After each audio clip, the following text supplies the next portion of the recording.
Merci d'avoir choisi la RTNC pour vous informer dans l'actualité de ce mercredi matin. L'inauguration par le chef de l'État Félix-Antoine Tshisekedi Tshilombo d'un nouveau campus de l'Université de Kananga.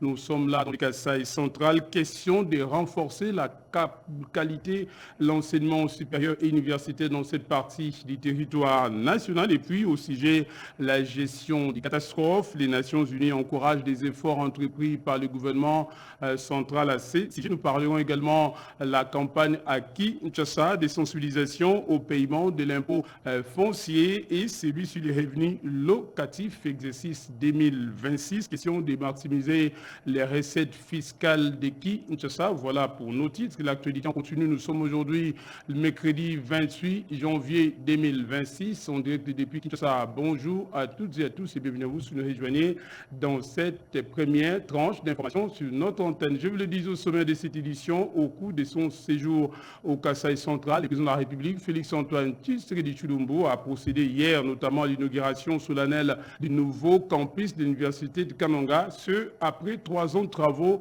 également sur fonds du gouvernement central. D'autres détails dans ce reportage. C'est une effervescence particulière vécue ce mardi 27 janvier sur la colline de Katambaye, de la périphérie de la ville de Kananga. Ce qui était jusqu'ici un village est transformé en un campus universitaire en l'espace de 3 ans. Fidèle à sa vision de bâtir des infrastructures modernes pour la formation des futurs cadres, le président de la République est venu personnellement inaugurer cette œuvre qu'il a réalisée en faveur de la jeunesse. La cérémonie a été ponctuée par une série de prises de parole. En premier, le gouverneur de province a salué la matérialisation de cette promesse présidentielle. Ce chef-d'œuvre va marquer l'histoire de cette province. La représentante des étudiants a porté la voix de ses collègues pour remercier le président de la République, Félix-Antoine Tshisekedi Tshilombo, qui a hissé l'université de Kananga au niveau des grandes autres institutions universitaires. À son tour, le recteur a exprimé sa gratitude avant le discours dans le même sens de la ministre de l'Enseignement supérieur et universitaire. Il ne nous semble pas superflu, Excellences, Messieurs le Président de la République, de vous rappeler qu'aucun de vos prédécesseurs n'a posé un tel acte dans notre pays. Vous êtes exceptionnels. Et vous méritez plus que nos applaudissements.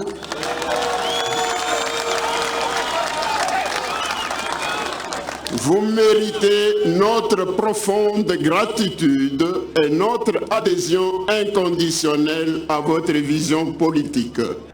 Avec le sentiment du devoir accompli, le président de la République a coupé le ruban symbolique, marquant ainsi l'ouverture de cette université. Le chef de l'État a pris son temps pour visiter chacun des compartiments. Les nouvelles infrastructures de l'Université de Kananga sont constituées d'un grand bâtiment administratif avec 72 bureaux, des blocs de 16 auditoires de 200 places chacun pour accueillir 3500 étudiants en une vacation. Ce nouveau campus comprend aussi 3 blocs résidentiels d'étudiants avec une capacité cumulée de 600 étudiants. 2 grandes bibliothèques physiques et numériques et 14 laboratoires sont aménagés pour la recherche et la documentation. L'UNICAN est aussi doté de 2 sources d'énergie à champ photo 30 kVA d'énergie et un couple électrogène de la même capacité. L'inauguration de ce campus universitaire va sensiblement améliorer la formation des cadres dans cette province réputée centre du savoir. Quel mécanisme de prévention et quelle réponse apporter face aux catastrophes naturelles en République démocratique du Congo afin d'en réduire sensiblement les risques? Eh bien, la problématique était au cœur des échanges entre la Première ministre Judith Suminwa et les représentants spéciaux du secrétaire général des Nations Unies chargé de la réduction des risques et des catastrophes. On en parle dans ce reportage. Anticiper plutôt que subir, c'est l'option assumée par le gouvernement souminois en matière de gestion des risques de catastrophes. La question était au centre de l'audience accordée ce mardi par la première ministre Judith Suminwa Tuluka à Kamal Kishore, représentant spécial du secrétaire général des Nations Unies chargé de la réduction des risques de catastrophes, en présence du vice-premier ministre de l'Intérieur, Jacquemain Chabani. C'était question de voir dans la mesure du possible comment on peut accompagner cette nouvelle structure et comment on peut travailler dans l'ensemble. Parce que la gestion des catastrophes, ce n'est pas seulement un domaine des humanitaires, mais c'est aussi pour essayer de protéger tout ce qui est comme investissement.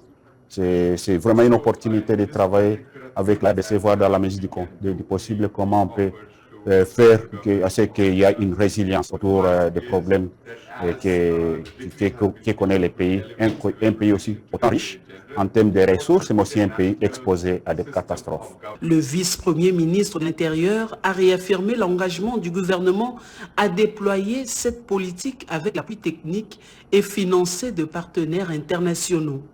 Le gouvernement de la République démocratique du Congo, sous le leadership de son Excellence Madame la Première ministre, reste très engagé dans la thématique de gestion des risques et catastrophes. Donc cela démontre que non seulement la volonté politique y est, mais l'accompagnement y est, ce qui fait que dans un avenir très proche, nous arrivons à atteindre les objectifs, à relever les défis, surtout de la prévention de cette problématique des risques, ne pas rester toujours à répondre sur le coût des catastrophes, mais à prévenir et à amener notre population à être plus résiliente dans la gestion de ces risques catastrophes. La première ministre a pour sa part insisté sur le renforcement des systèmes d'alerte précoce, de la prévention et de la coopération internationale. Rappelons que l'assainissement des villes et la gouvernance environnementale demeurent des priorités pour protéger durablement les populations.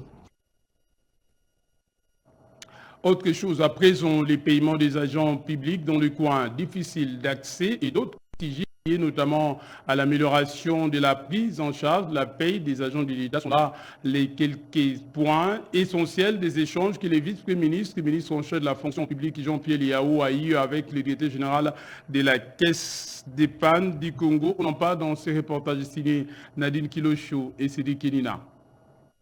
Dans l'optique d'assurer la paix des agents publics de l'État sur toute l'étendue de la République et surtout dans les coins les plus reculés du pays, le vice-premier ministre, ministre de la fonction publique Jean-Pierre Liao a tenu une séance de travail ce mardi 27 janvier 2026 avec le directeur général de la Caisse d'épargne du Congo, Kadeko Célestin Moukeba.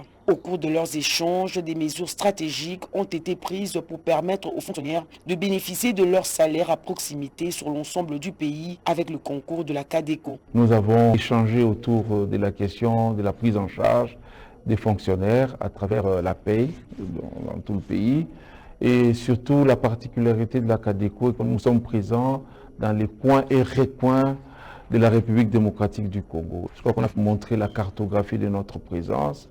Et on a exploré les axes de collaboration afin de venir au secours aux fonctionnaires qui, des fois, peinent parcourant 100, 200 km pour toucher leur salaire. Je pense que la Kadeko est à même aujourd'hui d'accompagner ces genres de problématiques. Bénéficiant d'un réseau étendu dans les coins et recoins de la République, grâce à ces services, la Kadeko devra favoriser la paye des fonctionnaires dans les zones à accès difficile non couvertes par les banques. La Kadeko est présente dans près de 30 localités où il n'y a aucune banque. Donc on est vraiment l'institution qui se veut d'être la banque de proximité, la banque de famille, la banque du coin. L'avantage que j'ai remarqué, c'est que la fonction publique a fait un pas de plus dans la numérisation des fonctionnaires qui faciliterait cette prise en charge que nous pouvons apporter, nous, en tant que Kadeko. Avec cette initiative, le gouvernement congolais montre sa ferme volonté de garantir la paie des fonctionnaires de l'État sur l'ensemble du territoire national.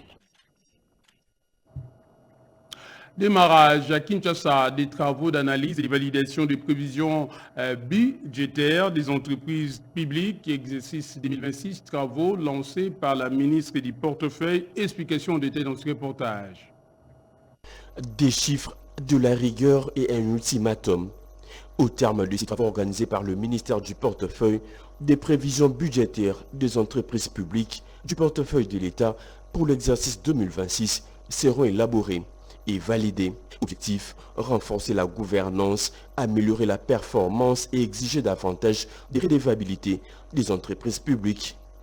Selon le président intérimaire du Conseil supérieur du portefeuille, l'exercice repose sur une méthodologie rigoureuse mêlant analyse approfondie des documents budgétaires et travaux en commission mixte. Prenant la parole, la ministre Julie Chikou a haussé les tons face au faible taux de transmission des prévisions budgétaires pour 2026. Seules 8 entreprises ont respecté cette obligation. La rencontre de ce jour ne revêt pas un caractère purement protocolaire. Elle constitue un moment d'exigence et de responsabilité. Responsabilité collective au cours duquel il nous appartient d'évaluer la capacité réelle de nos organes de gouvernance à intégrer les standards d'une gestion prévisionnelle axée sur les résultats, la transparence et la redevabilité. Un délai impératif de 8 jours a été accordé aux entreprises retardataires pour s'exécuter. Les prévisions budgétaires validées feront désormais office des contrats de performance entre l'État actionnaire et les entreprises publiques avec un suivi strict basé sur des indicateurs précis. À travers cette démarche, le gouvernement congolais entend imposer une culture des résultats, des responsabilités et d'efficacité au sein du portefeuille de l'État. On vient maintenant à cette réunion stratégique entre le ministère de la Justice et celui de l'urbanisme et habitat avec en toile de fond la lutte contre la spoliation immobilière en République démocratique du Congo. Folio dans le secteur judiciaire, Kasongo ou Michopo chez les conservateurs des titres immobiliers pour désigner la même réalité. Une réalité qui effraie les investisseurs étrangers, dépossède l'État de son patrimoine foncier, déshérite les citoyens et cristallise l'insécurité juridique et judiciaire. Folio a même réussi à se procurer un titre de propriété sur l'espace du rond-point Gambela. La situation est au point dramatique que l'initiative du premier président de la Cour de cassation, le professeur Eli Léon Domba, pour une thérapeutique efficace, est une idée de génie. Tous les membres du gouvernement présents à cette réunion en conviennent. Mettre en place un cadre d'échange des différentes expériences et de partage d'informations pour traiter la question de façon holistique. Folio n'est pas une personne mais un phénomène. Mieux, un système mouillé de fraude pour s'adjuger des titres fonciers sur les fonds d'autrui. Si nous ne nous levons pas aujourd'hui, Folio va prendre tous les espaces publics car il a déjà englouti le patrimoine foncier de l'État, s'est indigné le ministre d'État, ministre de l'Urbanisme, Alexis Guissaro. 54 maisons appartenant à l'État dans la seule commune de la Gombe ont été spoliées. Il faut les récupérer, a affirmé le ministre d'État, ministre de la Justice et garde des Sceaux, Guillaume Gueffa. Et la ministre des Affaires foncières, Oné Jinsele, a vanté les mérites de la nouvelle loi foncière dans les efforts d'éradication du phénomène Folio. Au sommet de l'ordre judiciaire, il est le chef de ceux qui disent le droit, le siège. Son rôle est déterminant. Le professeur Eli Léon Domba est certain. C'est une manière pour nous de prendre encore la question qui s'est sur toutes les lèvres. Il y a une expérience de chef d'État qui a été saisie d'une question que nous connaissons tous. Situation de ce que nous appelons Folio même. Pour nous demander de voir dans quelle mesure nous pouvions, chacun en ce qui concerne, regarder cette question et chercher quelles solutions qui peuvent venir. À chaque niveau de responsabilité, il faut un engagement. Pour que personne n'en prétexte l'ignorance, tous les acteurs ont été représentés. Le greffe, le huissier, le barreau et même le conseiller principal du chef de l'État au collège juridique étaient à cette rencontre. Le vent qui s'annonce est impétueux, il faut se débarrasser de tout ce qui encombre. Le gouvernement de la République sera bientôt appuyé et accompagné à travers les ministères de l'urbanisme et habitat compte tenu du déficit en logements sociaux en République démocratique du Congo. Le CIG a également fait l'objet des échanges tenus à Kinshasa. Face à un déficit de logements estimé à plusieurs centaines de milliers d'unités, le partenariat entre la Société financière internationale, institutions membres du groupe de la Banque mondiale, le gouvernement congolais et le secteur privé apparaît comme un levier essentiel pour répondre aux besoins urgents des populations urbaines à travers son appui financier et technique. La ASFI ambitionne de contribuer à la réduction du déficit des logements à Kinshasa et à l'amélioration des conditions de vie des Congolais. C'est dans ces cadres, une équipe de la SFI séjourne actuellement à Kinshasa pour rencontrer les promoteurs immobiliers, les institutions financières et les autorités publiques afin d'identifier des solutions concrètes et adaptées aux réalités locales. Au cours des échanges, le ministre d'État en charge de l'urbanisme et habitat Alexis Guizaro Mouvouni a présenté les priorités à Malik Fall du gouvernement, notamment l'ampleur du déficit en logement à Kinshasa où la croissance démographique exerce une forte pression sur l'offre existante.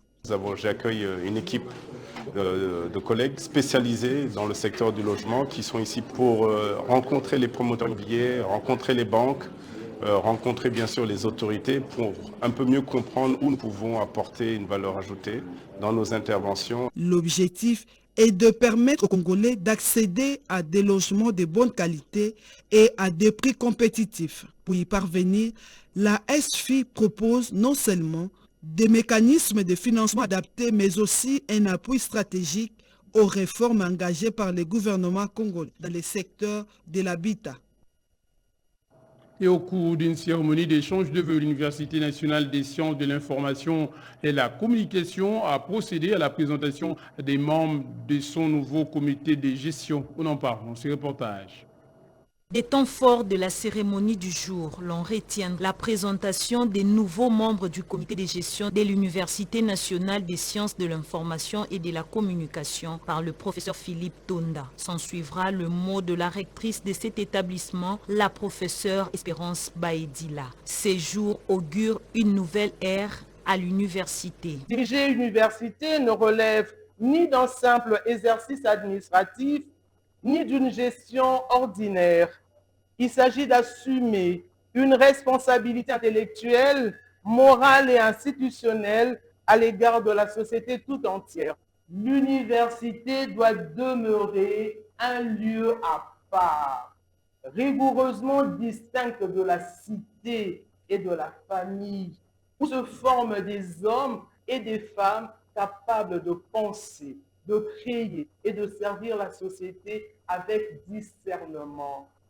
L'assainissement de l'UNICIP repose sur la rigueur des programmes, la qualité de l'enseignement, la crédibilité des évaluations, la compétence et la performance des animateurs, de structures, ainsi que la vitalité de la recherche scientifique. Cet événement a connu la participation de la directrice générale de la radio-télévision nationale congolaise, Sylvie Elengue Nyembo, ainsi que plusieurs invités des marques. La rencontre de ces jours a été marquée également par la traditionnelle cérémonie d'échange de vœux, un moment de lien entre les enseignants de cette université. Pour mortaliser cet instant, la photo de la famille a été prise.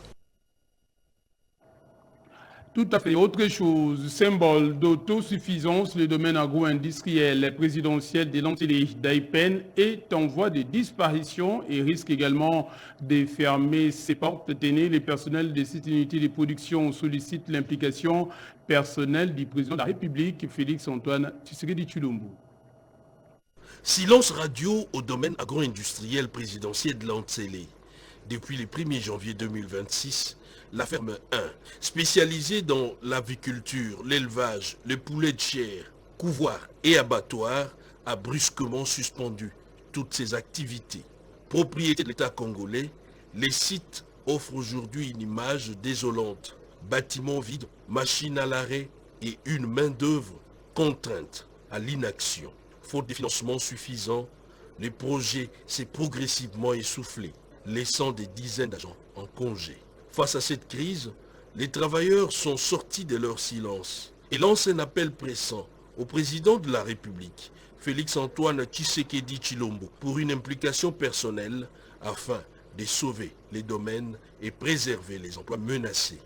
Le DAIPEN n'est pas un projet étranger, mais qu'il appartient bel et bien à l'État congolais et est rattaché à la présidence de la République.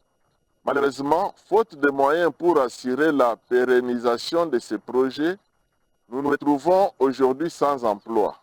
C'est pourquoi nous réitérons notre appel à son Excellence, Monsieur le Président de la République, Félix Antoine Tshisekedi Tshilombo, afin qu'il s'implique personnellement pour empêcher la fermeture définitive de Daipen et surtout concrétiser ses promesses faites lors de son passage le 14 avril 2022. Le tout dans l'objectif de sauver ses compatriotes actuellement plongés dans le chômage. Créé en 1966 sous le régime du président Mobutu, le domaine agro-industriel présidentiel de l'Antilles symbolise l'ambition de moderniser l'agriculture congolaise.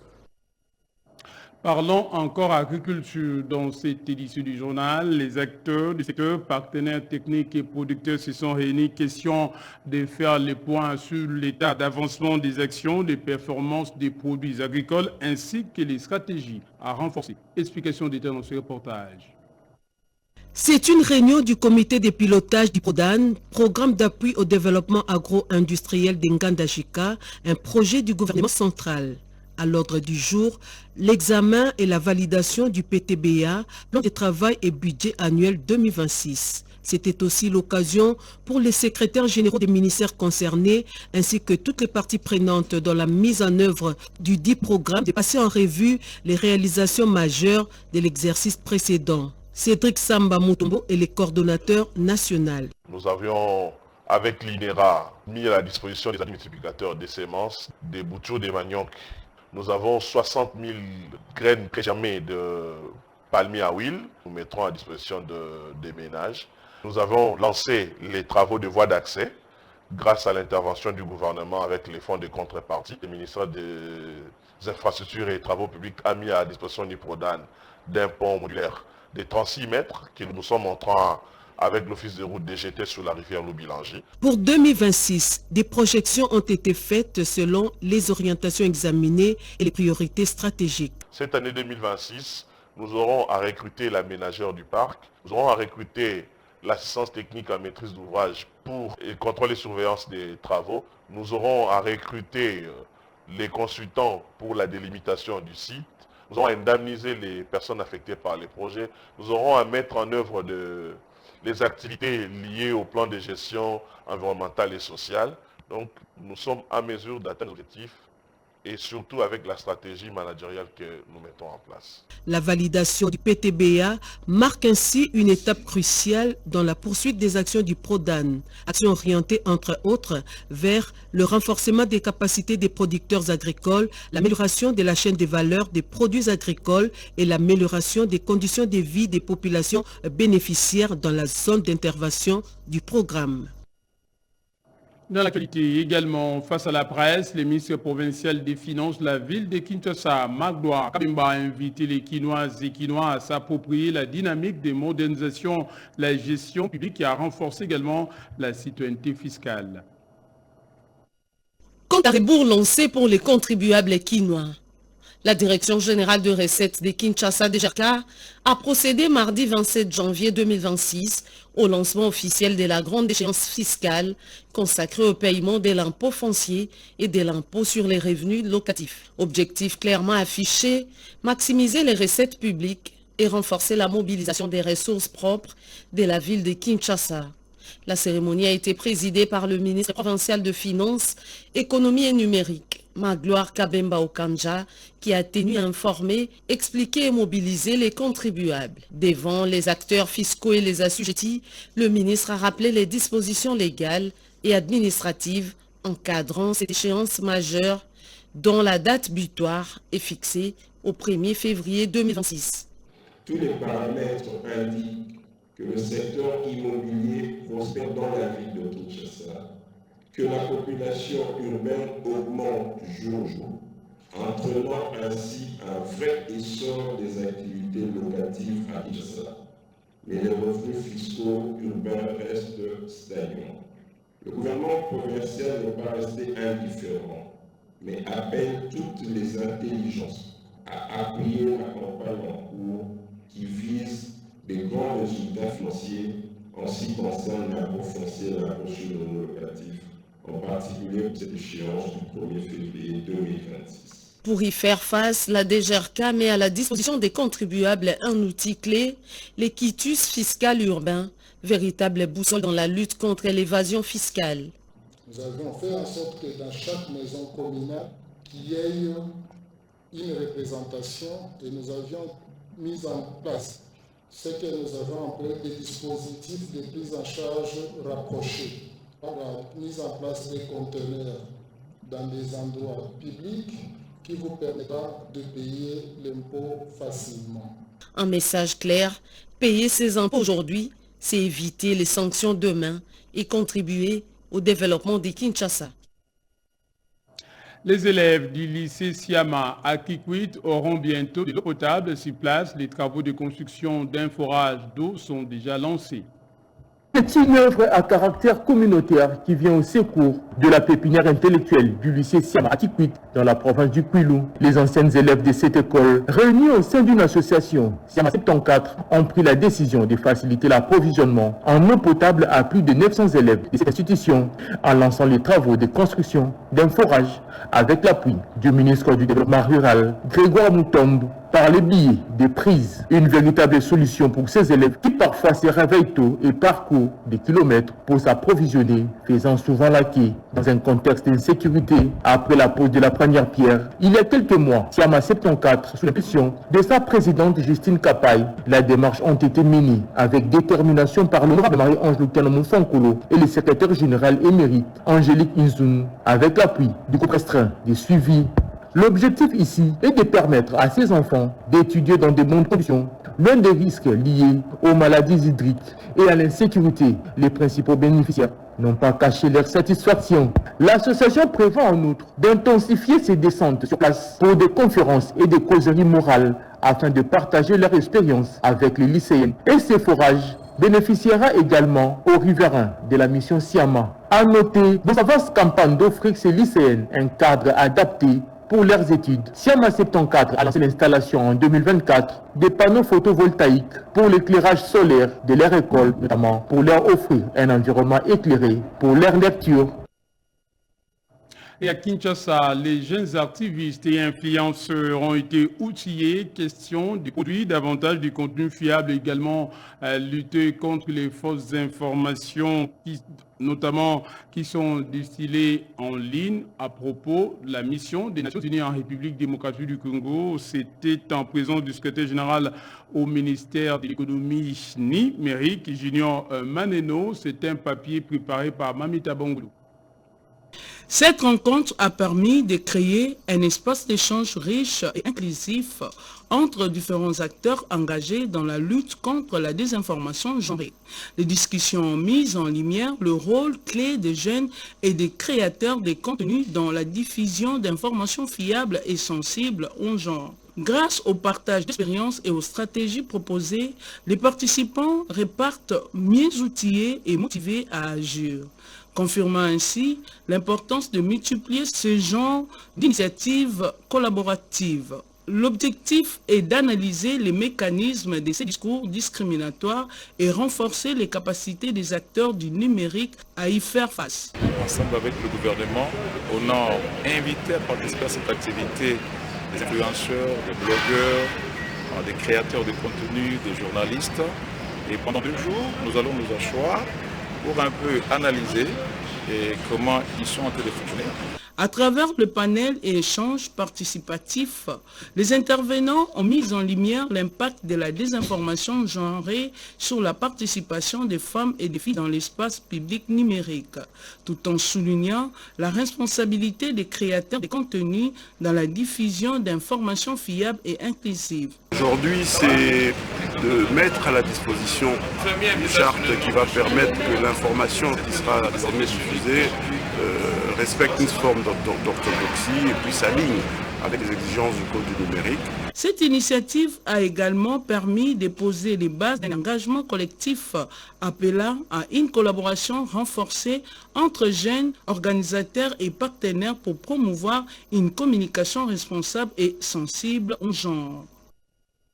Et un peu plus loin d'ici, les sénateurs, députés nationaux, provinciaux ainsi que les conseils municipaux, tous élus de la province du Lualaba, étaient en réunion du cadre de concertation des élus de cette province.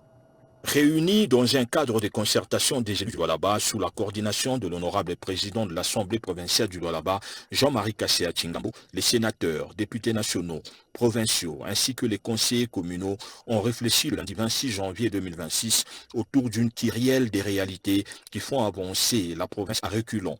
C'est notamment le non-respect de la procédure dans l'affectation des fonctionnaires de l'État dans les provinces, la levée de la limitation de l'exportation du cobalt, le manque de courtoisie dans les correspondances à adresser aux autorités provinciales. Le secteur des affaires foncières et celui des mines ne sont pas épargnés. L'honorable Alain Kantenga, député national et rapporteur du cadre de concertation des élus du Lualaba, revient sur le gros de cet entretien. Le secteur des affaires foncières, il y a eu des problèmes qui ont embrasé la ville. Dans le secteur des mines, il y a eu beaucoup de problèmes avec la décision du ministre. La province n'arrive pas à fonctionner pour que le décollage soit une réalité. Le développement et le bon fonctionnement des provinces sont conditionnés par la paix, tel que le veut le chef de l'État, Félix-Antoine Tshisekedi, a-t-il ajouté. Nous allons, par rapport à tous ces problèmes, constituer une commission spéciale qui doit faire un déplacement du Lualaba à Kinshasa afin de rencontrer les ministères concernés pour que nous discutions afin de trouver le voie de sortie. Représenter le peuple, une des missions régaliennes de ces élus. Et pour finir, cela fait aujourd'hui pratiquement 2 ans que disparaissait le général militaire, général Peter Chimoami, ancien gouverneur militaire du Nord Kivu. En toute intimité ici à Kinshasa, sa famille biologique est allée lui rendre hommage au cimetière repos du soldat. Nous sommes là à l'Antélé. Explication au répondant. 1 an depuis que mourait le général Peter Chirimwami, alors gouverneur militaire du Nord Kivu. Son combat continue de retentir dans le cœur et marquer les esprits des Congolais, mais plus encore ceux de membres de sa famille biologique. En ce mois de janvier 2026, mois de souvenirs macabres, en toute intimité, les frères aînés, les enfants orphelins et la veuve du défunt se sont souvenus du rôle crucial que jouaient leurs frères et papa au sein de la famille et pour l'ensemble de la nation congolaise, surtout dans la partie Est, dans le Grand Kivu, où il a combattu jusqu'au sacrifice suprême. Au cimetière militaire, repos du soldat dans la commune de Lancélé, où repose son âme, les hommes de Dieu, en collaboration avec la famille, ont organisé une cérémonie de prière et d'hommage pour déclarer la rupture de tous les liens, aussi bien spirituels que physiques, entre la famille vivante et le défunt, conformément à la recommandation du Seigneur. Les frères aînés du général, qui s'est substitué un véritable géniteur et l'a élevé depuis l'enfance jusqu'à l'âge de la majorité et des responsabilités, portent toujours le deuil en lui. Il reste inconsolable. Les enfants, pour eux, la bravoure de leur père, le général Chirimwami, a laissé des traces indélébiles pour la famille et pour la nation congolaise tout entière. Nous avons beaucoup de souvenirs de notre papa. Nous retenons plus, ce sont les valeurs qu'il nous a laissées, le respect envers ses semblables et la loyauté à la nation et envers son peuple. Au nom de la famille, nous disons merci à son Excellence, Monsieur le Président, Félix-Antoine Tshisekedi Tshilombo. Cette occasion a été mise à profit par les enfants pour mentionner une marque de gratitude envers le président de la République, Félix-Antoine Tshisekedi Tshilombo, pour la considération et la reconnaissance des exploits de leur père jusqu'à l'élever à titre posthume au rang des héros nationaux Kabila Lumumba. Vous l'aurez corrigé avec moi et compris qu'il s'agit plutôt d'une année en lieu et place de 2 ans. Voilà, qui referme également cette édition du journal. Merci de votre sympathique attention. Merci également à toute l'équipe, à la rédaction et à la régie, notamment à Péchomou Benga et Mamita Bangoulou, Didi Diawa, Shora Mazaza, Joël Mpiangou, Alain Galia, ainsi qu'à Emile Zola, grâce à qui nous avons pu vous informer. Restez avec nous, l'actualité continue en français également dans les 4 autres langues de diffusion. Moi, je vous dis merci et à demain.